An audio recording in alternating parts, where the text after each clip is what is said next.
is another example today of an application of the stuff we've already learned, okay? We have really two things that are two separate things, but they're common in business. And the first one is bonds, okay? And effectively, what a bond is, it is a loan that you give to someone, because you can buy bonds and sell bonds. And effectively, a bond is a loan that you give a company. If a company issues bonds, or the government of Canada issues bonds, or the province of Newfoundland issues bonds, all that is you are providing them money. So you're really loaning them. And what they're promising to do with the bond is they're going to pay you interest on it, okay? They're going to pay you regular interest. So what you will do is end up getting a stream of payments. So every 6 months or every month or every year, depending on how the bond is set up, different bonds will be set up different ways, you will get a chunk of money. And the chunk of money effectively reflects the interest on the bond. So let's say it's a $1,000 bond and it's paying 10%. You're effectively getting, if it pays once a year, $100 interest on that bond every single year. So you get a check from XYZ company or the government of Canada or whatever. And again, different bonds can be set up different ways, but the nuts and bolts of it is that you will get the interest payment. So on $1,000, 10%, you get $100. So you could look at it as a good way to kind of invest your money, and effectively they pay you the interest on it, right? The trick is with a bond, though, that's the simple of it. The trick is with a bond is bonds tend to be sold so that the interest is kind of built into it. That kind of interesty thing is kind of built in. In other words, sometimes what they do with a bond is sell it at a discount. So let's say, for example, a $1,000 bond. Let's say it's $1,000, what we call a face value of $1,000. So just imagine a sheet of paper, looks like a certificate that says, we promise to pay you back $1,000 in 5 years. That's effectively what a bond says. The trick is with it is they'll say to you that what we'll do now is we're going to pay you $1,000 back. We'll pay you the interest that I just talked about every year, but we're going to pay you that $1,000 back in 5 years. And you're thinking to yourself, well, you know, geez, one of the ways that we, you know, $1,000 in 5 years, that's in 5 years' time. So we got to think about the time value of money. So what actually you do is you pay a discount on the bond. The bond effectively is discounted. What does that mean? It means that you're paying like $600, $700, depending on what the interest rate is, okay? $600, $700, $800. Let's say $800. Let's say you're paying $800 now for the bond, and in 5 years' time, they'll pay you back $1,000. So effectively, you bought the bond at a discount. You bought the bond at a discount. So bonds are kind of neat because it's like that future value is built into it by selling it at a discount at the beginning. So we're going to look at bonds, and people buy and sell bonds. Like if you could buy a bond tomorrow from XYZ company and sell it to me in a month's time. And the question is, how much should I pay for it? So that's kind of the question that we're really asking here is, if we were to sell bonds, how much are they worth at any given point in time? Because they would change every single day because the value is getting the value grows, I suppose you could say it grows, as it gets closer to its final day when someone gets $1,000 back. So first and foremost, we look at this issue of bonds. So we're going to calculate the price of the bond. Effectively, that's what we're doing here because, as I said to you a little while ago, I said, okay, so you can buy the bond today and probably sell it next month. And the question is, how much should I pay for it next month? So we're going to look at how can we determine what the price of a bond is at any given point in time. And you got to consider, as the bond grows closer to its maturity date, you'll get that chunk of money that the bond states, the $1,000 stated amount. So a bond certificate is stating the obligations of the issuer of the bond and the rights of the bondholders. It's secured by a specific asset of the borrower. So effectively, that bond certificate is like a certificate. It's like a sheet of paper. You know, you could think about some certificate that says whoever owns this bond gets paid $1,000 on January 1st, 2022. Okay, and the thing is that that bond can be bought and sold in the market. Someone can buy it and sell it. And the question that we want to ask is, how much is it worth at any given point if you were to sell it or if you were to buy it? So bonds require the borrower to make a periodic payment in interest only, as opposed to term loans that require a payment of principal and interest all built in together. So on the maturity date of the bond, the full principal amount is repaid along with the last interest payment. So as I was saying, the bond has a stream of payments attached to it. When you own a bond for a company, they will pay you interest on that bond. They'll send you a check every year or whatever the rate is, that whatever the process, whatever the bond states, the format of the bond, whether it's a monthly, daily, whatever. They'll send you a check for the amount of interest, right? And at the end of it, they'll send you a check for the full amount of the bond, which is $1,000. The thing is, you're going to pay something probably less for it now. So let's think of the term bond. First of all, sometimes we hear another term, debenture, used. And a bond and a debenture are basically the same thing. So a bond is a certificate stating the obligations of the issuer of the bond and the rights of the bondholders. It's secured by a specific asset of the borrower. So oftentimes, for example, a company would issue bonds to potential bondholders, and really the company itself is the security for the bond, the value of the company. The government of Canada used to issue Canada savings bonds, and the issuer itself, the government of Canada, guaranteed the money. You know, it's not as if Canada's going to go broke, so they guaranteed the money. A debenture is similar to a bond, only is secured only by general credit of the borrower. So there's no specific assets that are really hooked to it. Effectively, it's potato. Okay. So there's a couple things that are very important in order to be able to make this fundamental calculation that we need to make. How much is the bond worth? Okay. There's a couple things that we need to worry about. We need to worry about the issue date, and that's the date in which the loan was made for the original bond, when the bond is issued. What was the issue date of it? And that's the date that the interest starts to accrue on the bond. We're also looking at something called the face value. And the face value, as the name suggests, is what's written right on the bond. This bond is a $1,000 bond. Okay, it's going to pay $1,000 at the end. So it's the principal amount of the debt represented by the bond. The other thing, which is the one that confuses people, is something called the coupon rate. And the coupon rate is the contractual rate of interest paid on the face value of the bond. So what we mean by a contractual rate or coupon rate is the bond will state on it. The bond will state on it. This is a $1,000 bond. It comes due on January 20th, 2022, or January 1st, 2022. And also says that it will pay 10% interest. And that's what we mean by the coupon rate. What differentiates the coupon rate from anything else? Well, coupon rate is, as the coupon suggests, this is what the bond is going to pay. So if it's a $1,000 bond paying 10%, that's $100 a year. That's what the coupon rate gives.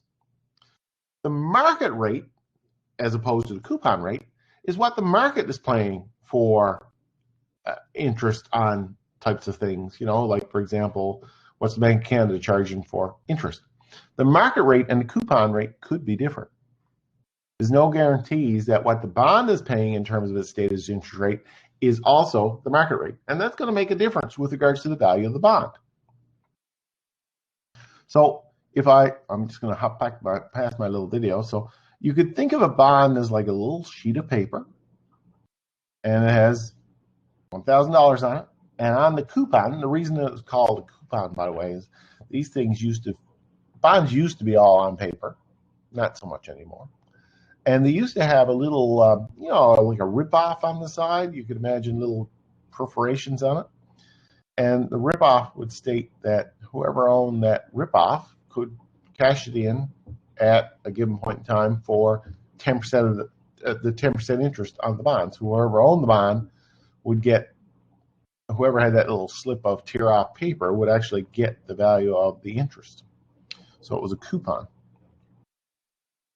So normally, if we look at the coupon rate, we got to look at also this market rate, which is whatever the market's charging. And then when you look at the problems here, or you look at the real world, the coupon rate is what's written on the bond. The market rate is what the market is currently charging, offered by supply, determined by supply and demand.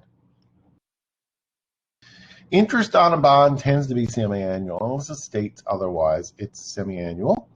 And the interest is paid at the end of the bond period. So this is what we would consider an annuity, not an annuity due, right? An annuity meaning that it's paid at the end of the period. So in order to calculate then the value of a bond, you got to imagine that you go and you buy a bond, and here's my little graphic design of a bond with the little 10% coupon on it. In year one, you are entitled to get, and I'm assuming that this is just yearly, just for the sake of this example now, to explain the concept without muddling it. The $1,000, 10%, that would pay $100. $100. 10% of $1,000 is $100. So at the end of year one, you would get $100. Same would apply at year two. You'd get $100. And at year three, you'd get $100. And at the end of year four, $100. Let's assume it's a 4-year bond. If it's a 4-year bond, not only in year four would you get the $100 interest, you would also get $1,000 because that's the value of the bond. So basically, they pay you back. So this bond that you buy here will guarantee a stream of payments of 100, 100, 100, and 100, which is 10%, which equates to 10% of the value of the bond.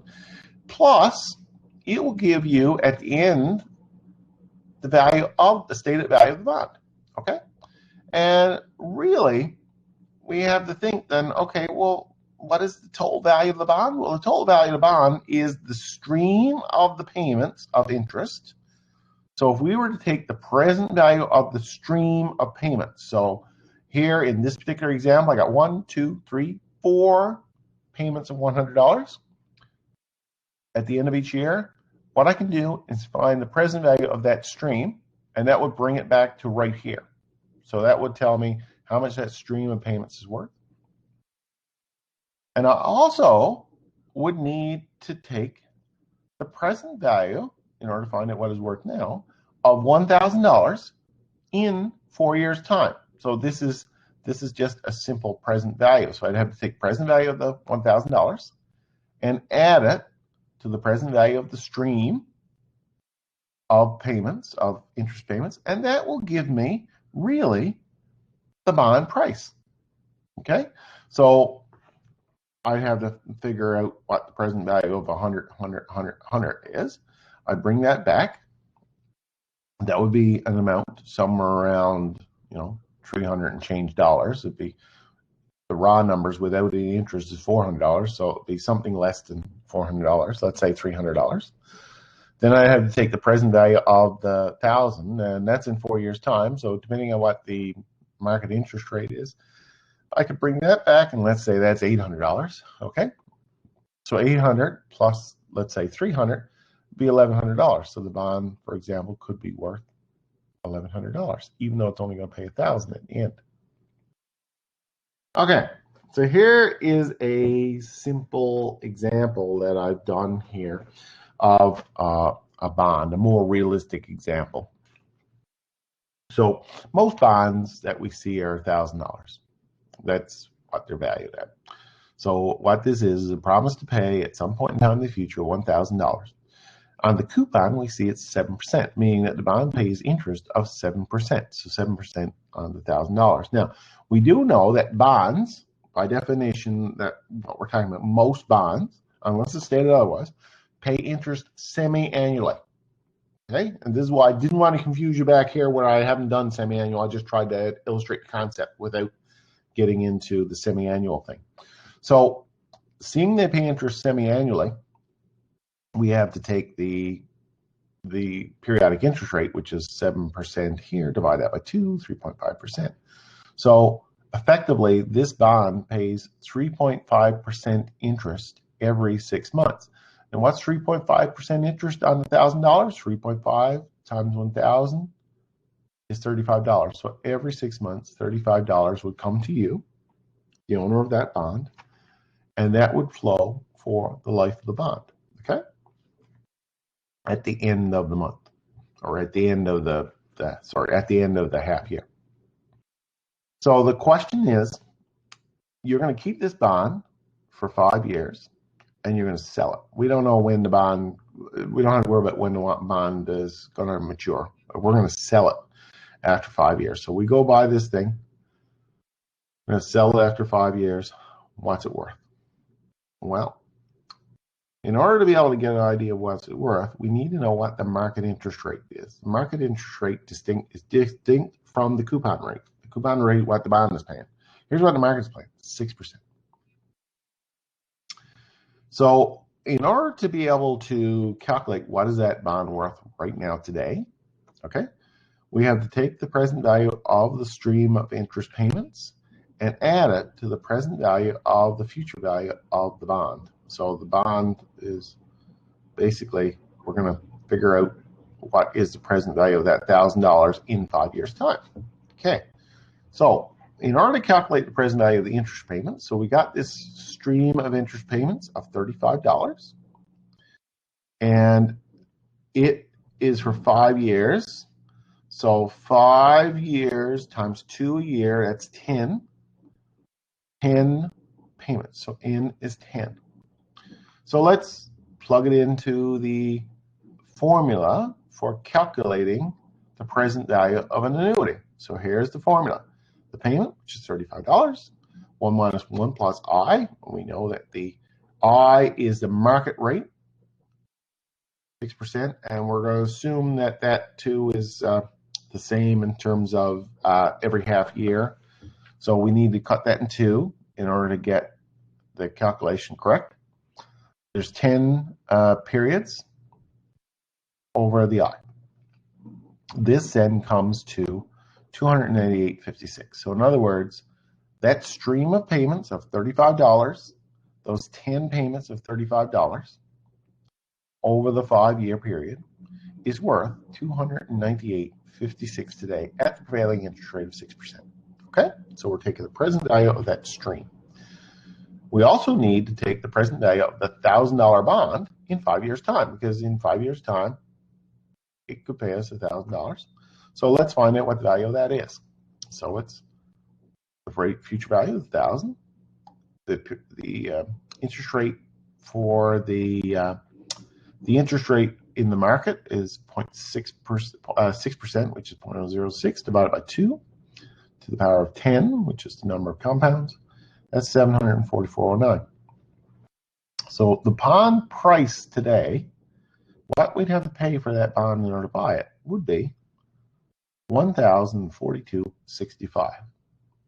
Now you say to yourself, why would I pay $1,042.65 for something that's only going to pay me $1,000 in 5 years' time? Well, think about it. Now you're getting the interest stream too, so that's built in.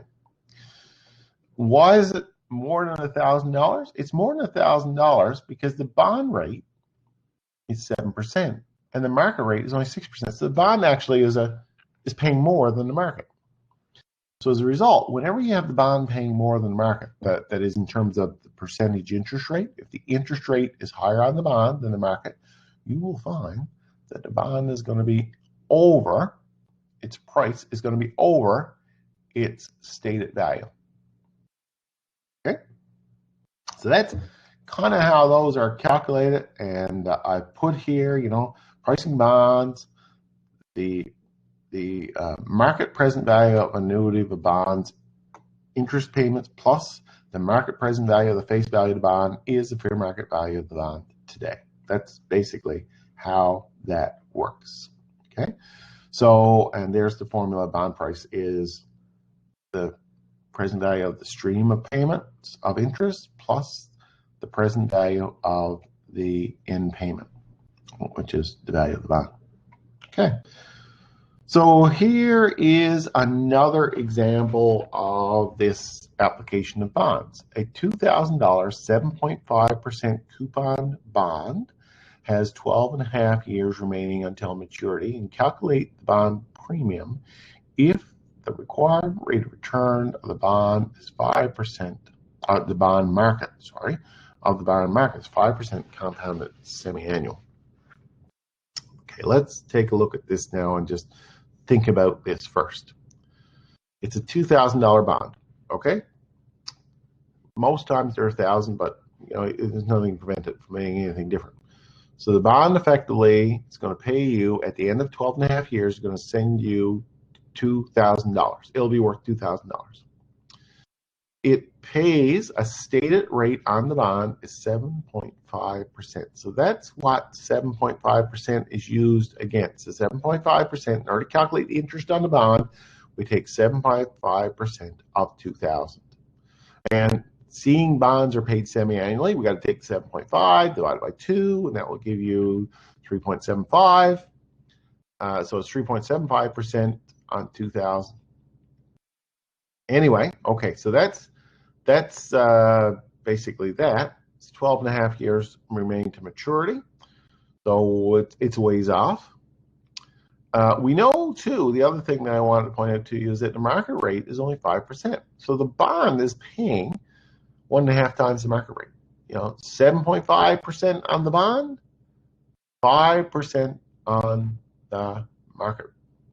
So this bond is a pretty desirable bond. It pays much higher interest than the market does. So what do we need to do in order to figure out the value of it today? So what we're doing is bringing it back 12.5 years, effectively. Okay, that 2,000 is being brought back 12.5 years, and the interest is streaming for 12.5 years. So we got to figure out those two basic things. First of all, let's look at the interest on this. So 2,000, 7.5%, compounded semi-annually. So what we need to do is find out, well, how many compounds are there? Well, there's 2 a year for 12.5 years, it's 25. In order to look at the interest rate on the bond, it's 7.5%, so we'll cut it in 2 because it is semi-annual, so that's 0.0375 as decimal. The interest rate out there in the market is 5%, so let's cut that in 2 as well. That's 0.025. So my biggest fear in these, or what I would think that most people will confuse, is the bond rate versus the market rate. Okay, the bond rate is only used to calculate the amount of interest that the bond pays. Everything else uses the market rate. Okay. So here's our basic formula for calculating the value of the bond.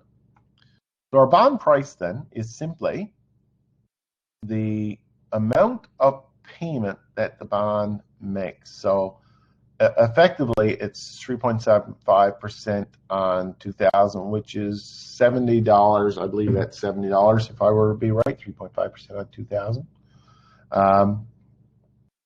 So that would be $70.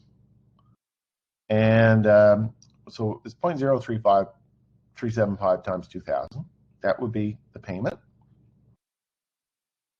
So the this part here is 1 minus 1 plus the T, which is the market rate. Again, it's 5% divided by 2. To the total number of compounds, which is 25, or 0.025. So this is the stream of payments in terms of the interest stream. And this part here then is how much is $2,000 worth now that's going to be paid in 12.5 years' time. So we take the present value of 2,000, 1 plus 0.025, which is the market rate for 25 payments or 25 compounds. And then the bond price then is a combination of the stream, which its present value is 1,381.82 or 83. The present value of the $2,000 we paid in 12.5 years is $1,078.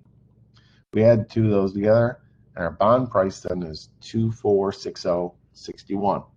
As I said to you, the bond has a higher interest rate than the market rate, so as a result, the bond will offer a higher, it will be sold at a higher price than 2,000. Okay? So the bond premium is really $460, which is the difference between what you had to pay for it versus what it's actually worth. The math on this is not overly complicated, but it can be confusing. So I just wanted to do a problem here to show you, okay? So here's a typical scenario that we'd run across where we're trying to define the price of a bond. So let's assume in this number one, let's look at number one. The bond is issued on June 1st, 2010. Its maturity is 20 years later, okay? June 1st to June 1st. So its maturity is 20 years later. But you're going to buy it or sell it or whatever you want to do with it. You want to find the value of it, buying it or selling it, on June 1st, 2016. So 2010 is the start date of the bond, 23rd is the end date of the bond. So you want to find the date, the price at the value of it, the price of it, whatever you want to call it, at June 1st, 2016. It's an anniversary date, June 1st, June 1st, June 1st. The coupon rate, meaning the bond, what the bond is actually paying in terms of interest, is 5.75%, and the market rate out there in the real world is 4.5%. So we got to take this bit of information, though. We're going to take this bit of information, and first thing I like to do is to draw a number line or a timeline. So here's the timeline, starting on June 1st, 2010, ending on June 1st, 2020. So this is the total life of the bond right here. You're interested in what is the value of it on June 1st, 2016. So here's June 1st, 2016. Now, in order to calculate the value of it, really what we're doing is we're saying, okay, what is the value of the stream of interest payments that's going to come in between this period, between the sell date and the end date? So in other words, we're going to find the present value of the stream of payments. Now, how many payments are there? Well, it's 2016 to 2020, 2016 to 2020, 2030, that should read. 2030 is 14 years. So it's 14 years, and 14 years, 2 payments a year is 28 payments. Okay, so we're going to drag that back to find out the value of the stream. And then we're going to take the $1,000 that the bond is worth, is this $1,000 face value, and we're going to bring it back to find what is the present value of the $1,000 back in 2016. So we're bringing it back 14 years. So let's do this math first of all. So two of these, this and this added together, will give you the price of the bond at this date. So let's take a look at, first of all, calculate the interest payment on the bond. So the bond is a $1,000 bond. It says it's paying a 5.75% coupon rate. We got to divide that by 2 because it's two per year, 2 compounds per year. So that's 2.875% compound per compound. So the interest payment is 2.875 times 1,000, which is 28.75. So that's how much interest, the check that you're going to get every 6 months on that bond. That's the first thing you need to do on all of these, is find out what is the actual amount of interest that it's paying. The second part looks at, okay, what is the stream of interest? What is the present value of this taken back from 2020 right back to 2030, right to 2016, so 14 years. So we're going to take that, we're going to, okay, the interest rate is 4.5 divided by 2, which is 2.25 per period. Then we're going to plug it into this formula. The payment, which you calculate up here, is 28.75. 1 plus the periodic interest rate, which is 0.0225, to minus 28. Now that's an N, so it's minus N. What is N? Well, it's 14 years of time. 14 times 2 is 28 payments. So that goes in there. Divided by I. So that will give you 592.48. So that's the present value of the stream of interest payments, okay, for 14 years. So that's part of the price of the bond. The other part of the price of the bond is the $1,000 at the end. So this will bring it back to here. So let's do that. So that's simply present value equals future value 1 plus I to the minus n. So we take 1,000 as the future value. 1 plus I, the I is the interest rate, periodic interest rate, for 28 periods. And that comes to 536.32. So that's the present value of the end payment. So we take the 536.32 and we add it to the 592.48, which are the two streams of payments. It comes to 1,128.80, which is the value of the bond. The value of the bond on this date right here, which is the trade rate. So on June 1st, 2016, that bond is worth $1,128.80. So that's an example number one. So the second part of this then is, okay, so far we've looked at it to say, okay, the bond is sold on its anniversary date. Like, for example, on each of these examples that we just looked at, just go back to it. The bond is sold or getting valued on its anniversary date. In this case, June 1st. In this case, December 15th, which is 6 months, is when the actual interest is paid on it, right? So all these line up with the interest date. But what if the bond is not sold on that? What if it's sold any day of the year? So calculating the price of the bond needs to be done at any date. What do we do there different? Well, in order to do that, there's just one more step, okay? Just basically, it's the same basic thing, but with just one more step. Here's the big picture of it. So we do know now how to value a bond at the investment date or anniversary. So what we need to be able to do is calculate the value of the bond at the interest payment date immediately before the sale date, okay, or immediately before the valuation date. So we need to find the anniversary date immediately before, and we find the present value of that.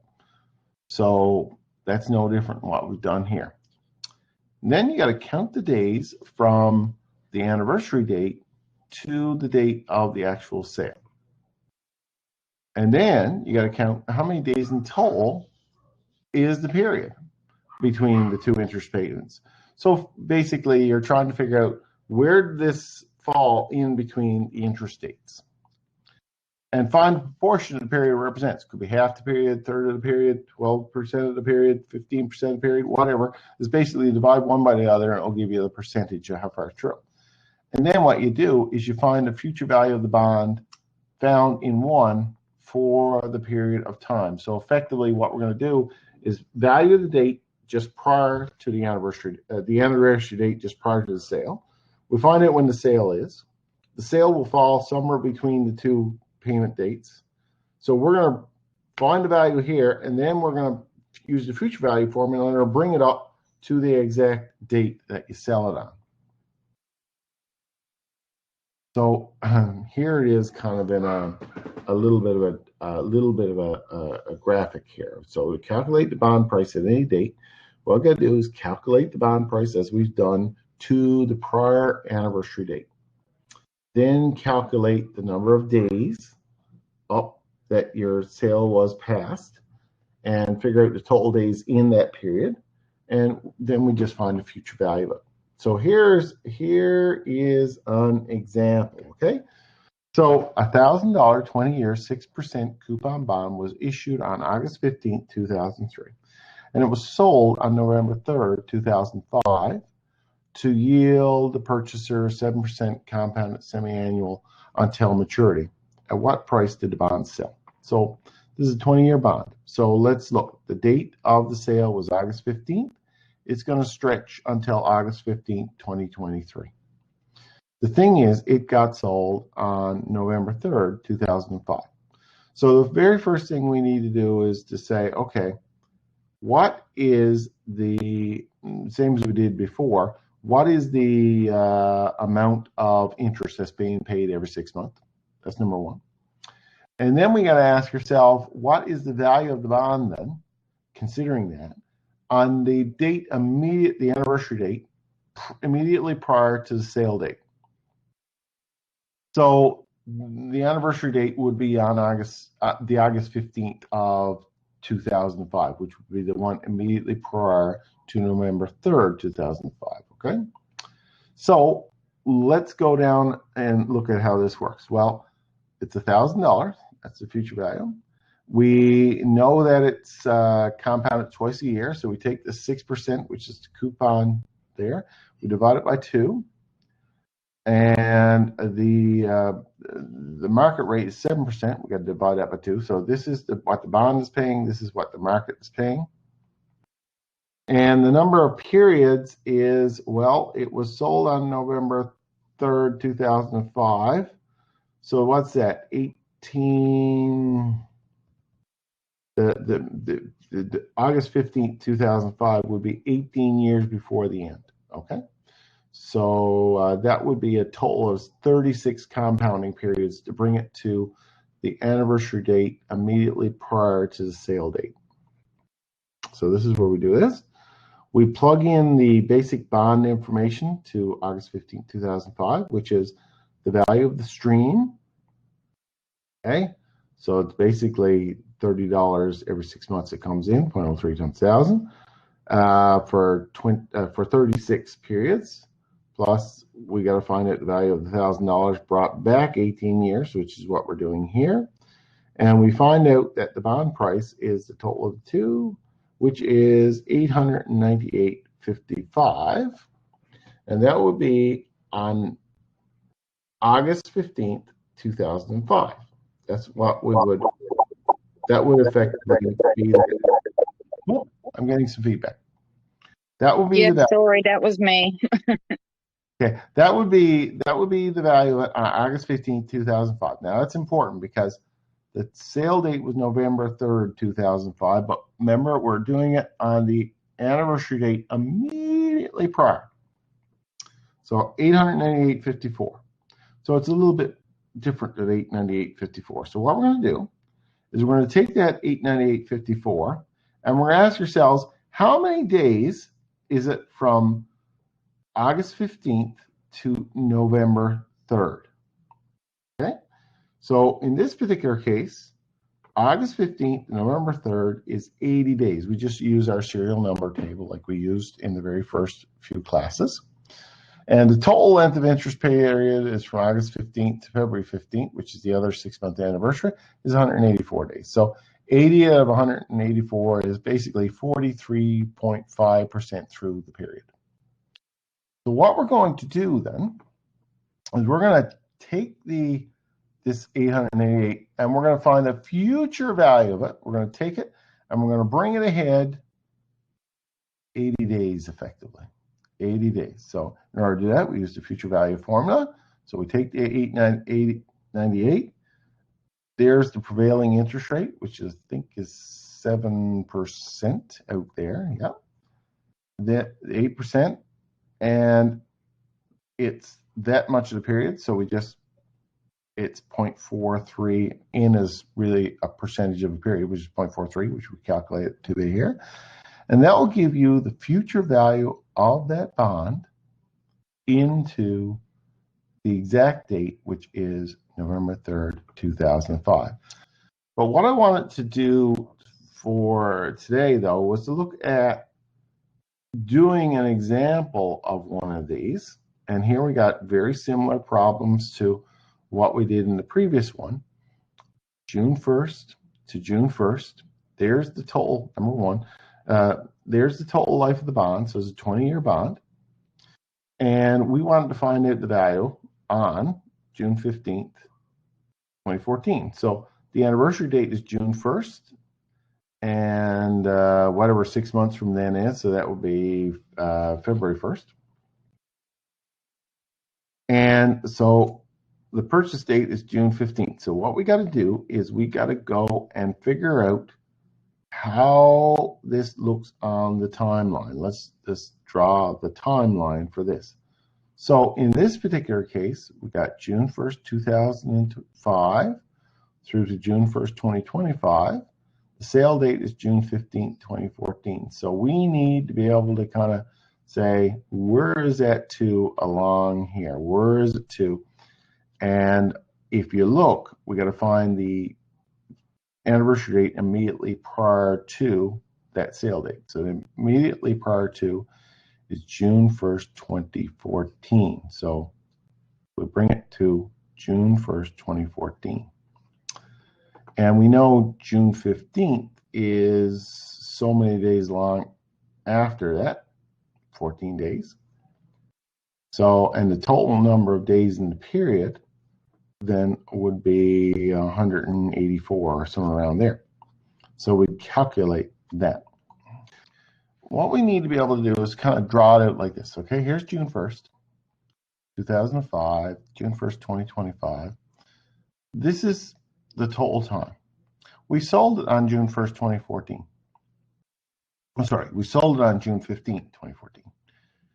But what we need to be able to do in these problems is to calculate the value at the anniversary date immediately prior to the sell date. So this is what we're doing here.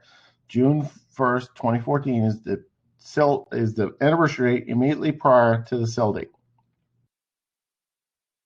So in order to do that, what we need to be able to do is to find that value right here, the black. Okay, so first thing we need to do is find out what the payment stream is. Well, it's a $1,000 bond. It's paying 8%. So that's coupon rate. So that means it's $40 interest payment every 6 months. We also know that this period of time between here and here is 11 years. June 1st, 2014, the immediately prior anniversary date to 2025 is 11 years, which is a total of 22 compounds, 22 payments. So 22 is the magic number there. So we need to bring this back. So the first stage of that is finding the present value of the stream. We plug all the numbers into that, and we get 622.10 is the present value of the stream of interest payments.